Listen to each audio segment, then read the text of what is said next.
So hello guys, welcome to our channel Briefly Legal. So today we're gonna deal with the topic named as Preamble of Indian Constitution, and we're gonna start the series of Indian polity. And on day onwards, we're gonna add important topics related to Indian polity in this same series. So let's start today with the topic Preamble. So, before starting the series, first we have to know what is actual mean by the preamble. Okay, so there are lots of we can say scholars who have defined preamble as the identity card of the constitution. So identity card क्या होता है? हमें सबको पता है, हम school college में गए हैं। सो आइडेंटिटी कार्ड पे क्या होता है? हमारा नाम होता है, हमारे क्लास का नाम होता है, हमारा रोल नंबर होता है, स्कूल का नाम वगैरह मेंशन किया होता है। So what identity card is doing? Identity card is giving the brief information of our self. ये एक समरी इंफॉर्मेशन है आपकी पूरी पर्सनालिटी की। सो प्रियम्बल भी वही करता है। प्रियम्बल क्या करता है? कॉन्स्टिट्यूशन के जो होल प्रोविजंस है, हमें पता है कॉन्स्टिट्यूशन में बहुत सारे आर्टिकल्स है, बहुत सारे पार्ट है, और इन सब में कॉन्स्टिट्यूशन की पूरी आइडियोलॉजी और फिलॉसफी कंटेन है। सो ये पूरी आइडियोलॉजी हमें अगर जान लेनी है तो हम क्या कर सकते हैं? प्रियम्बल पढ़ सकते हैं, क्योंकि preamble is nothing but the summary of whole constitution.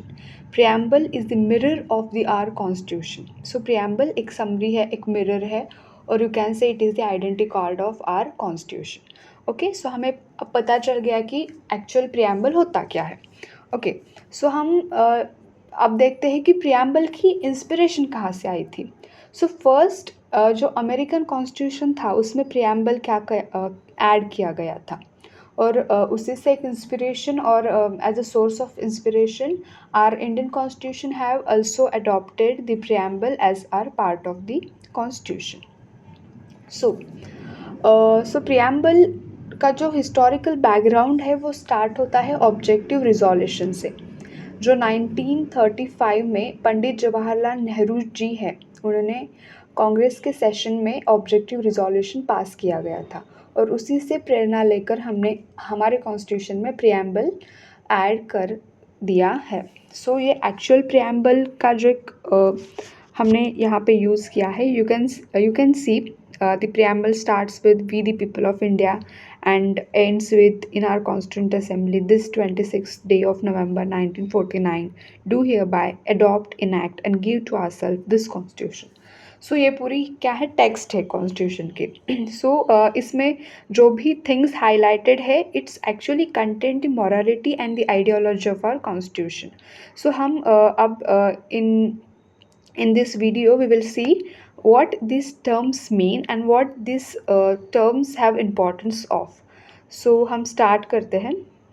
So let's see.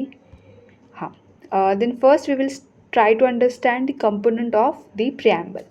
So why preamble is important, or what are the ingredients or the components of the preamble? So first, it is the source of authority of the constitution. ये एक source of authority है, क्योंकि हमने starting में देखा था Indian constitution start कैसे होता है, like we the people of India. So here the people are the authority of the constitution. The people are the source of authority from where we are deriving the rights to govern the state. So people are the source of authority. Then we are led to know about the nature of Indian constitution, क्योंकि यहाँ पर हमने देखा है, यहाँ पे आप देख सकते हैं, यहाँ पे क्या लिखा है? Having a solemnly resolve to constitute India into a sovereign socialist secular democratic and republic. ये सब स्टेट के नेचर्स ये शो कर रहे हैं। सो हमने देखा है कि it is showing the nature of Indian state.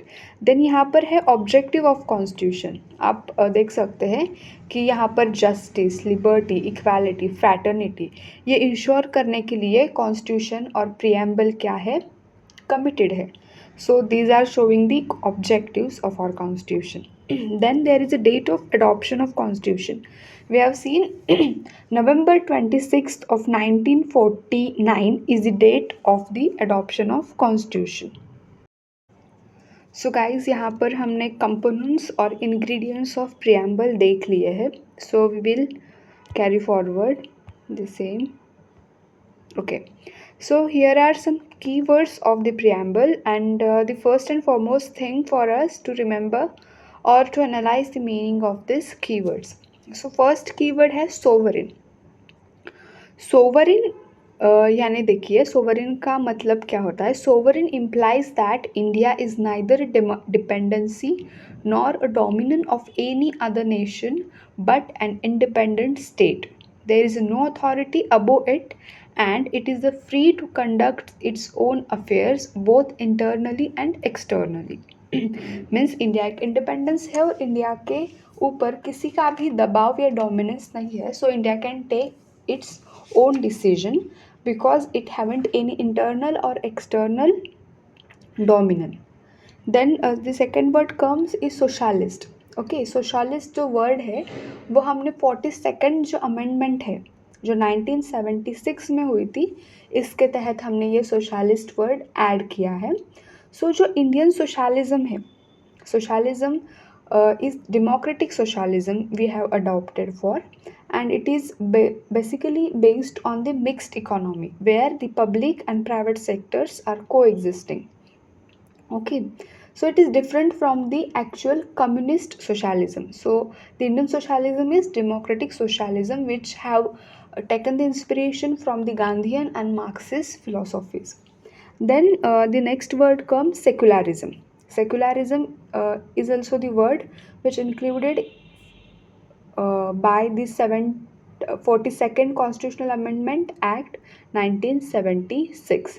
कि हमें पता है इंडिया का कौन सा भी official we haven't any official religion and in India under the article 25 to 28 which gives us the freedom of religion and which strengthen us by providing same status and same support from state to all religions. So India is the secular country.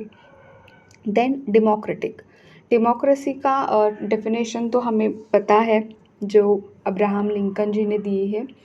So democracy in India we have the parliamentary democracy. Democracy के दो types है, direct democracy and indirect democracy.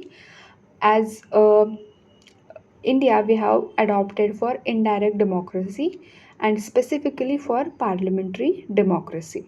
In parliamentary democracy, we are committed to ensure the political, social, and economic democracy to establish the egalitarian social order. Okay, so next word comes which is republic. So what actual mean by republic? देखिए वहाँ यहाँ पे दो concept है जो हमें क्या करना है अच्छे से ध्यान में रख लेना है. एक होता है रिपब्लिक कंट्री और अनदर होता है मोनार्की कंट्री. मोनार्क में क्या होता है, जो हेड ऑफ स्टेट होता है वो क्या होता है, किंग और क्वीन हो सकता है. But in republic the head of state is elected, might be it directly और इनडायरेक्टली, बट ही और she is elected by the people itself. So हमारे यहाँ पर क्या है, प्रेसिडेंट मैडम जो होती है और प्रेसिडेंट सर जो होते हैं वो क्या होते हैं, इलेक्टेड होते हैं. So we are the republican country. Then the next keyword comes justice. In justice, we are committed to ensure social, economic and political justice. So social justice means क्या है? Social justice denotes the equal treatment of all citizens without any social distinction based on caste, color, race, religion, sex and so on. Then यहाँ पर economic justice is denoting the non-discrimination between people on the basis of economic factors, and we are aim to eliminate all inequalities in wealth, income and property. Then comes political justice. Political justice is nothing but it implies that all citizens should have equal political rights, equal access to all political offices and equal voice in the government. Okay, so यहाँ पर हमने 3 types के justice देख लिए हैं, social, economic and political. सो हम यहाँ पर अनादर एक कंसेप्ट है डिस्ट्रीब्यूटिव जस्टिस की. Distributive justice is nothing but the accumulation of social justice and economic justice. आप social justice plus economic justice कर लेंगे, then it will comes as is equal to distributive justice.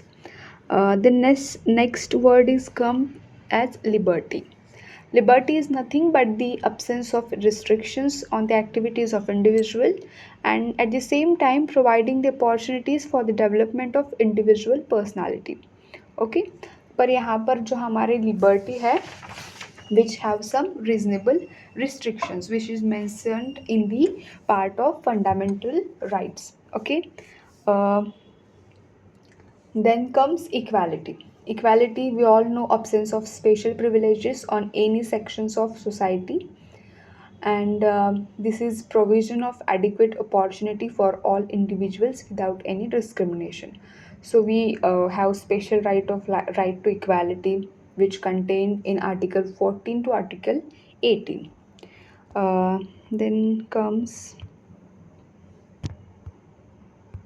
okay, let me, okay, there is another word named as fraternity. Fraternity is the sense of brotherhood, means एक भाईचारा जो होता है, इसी को हम क्या कहते हैं, फ्रैटर्निटी कहते हैं. और हमारे यहाँ सिंगल सिटीजनशिप की पॉलिसी है, सिंगल सिटीजनशिप है, सिस्टम है, इसीलिए वो फ्रैटर्निटी इंश्योर हो सकती है. ओके. सो एक मेन क्वेश्चन अराइज होता है, either preamble is the part of our constitution और नॉट. क्या प्रियम्बल हमारे कॉन्स्टिट्यूशन का पार्ट है या नहीं. इस क्वेश्चन को आंसर करने के लिए we have to see some various case laws. ये जो क्वेश्चन का आंसर है, this answer is evolve by interpreting the various case laws. Okay, so first case law थी बेरुबारी यूनियन केस ऑफ 1960. यहाँ पर कहा गया था कि preamble is not the part of constitution. Preamble is not the part. यहाँ पर कहा गया था कि प्रियम्बल हमारे कॉन्स्टिट्यूशन का पार्ट नहीं है. But in second case named as Kesavananda Bharati case 1973, the most important or the one of the important cases in Indian judicial history is Keshwananda Bharati. In this case, what court have said that the preamble is an integral, the preamble is the part of our constitution. So Kesavananda Bharati में कहा गया कि preamble हमारे constitution का part है. Then in LIC of India case 1995, यहाँ पर कहा गया कि preamble is an integral part of our constitution. Integral part of constitution means ऐसा पार्ट जिसको हम कॉन्स्टिट्यूशन से अलग नहीं कर सकते. It is the integral, it is interconnected. So हम कह सकते हैं कि at the end we can conclude that preamble is the integral part of our constitution. But यहाँ पर हमें ये ध्यान में रखना है कि preamble is neither the source nor the prohibition on the power of legislature.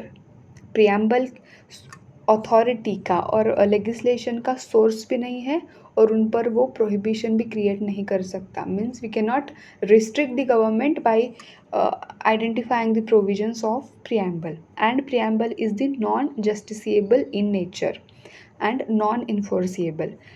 यदि प्रोविजन प्रियम्बल में से कोई भी प्रोविजन अगर इम्प्लीमेंट नहीं हो सकती, तो हम we cannot sue in court to implement that provision. So it is non-justiciable and non-enforceable. Okay. So ये सब डिस्कस करने के बाद एक क्वेश्चन राइज होता है कि whether we can amend the constitution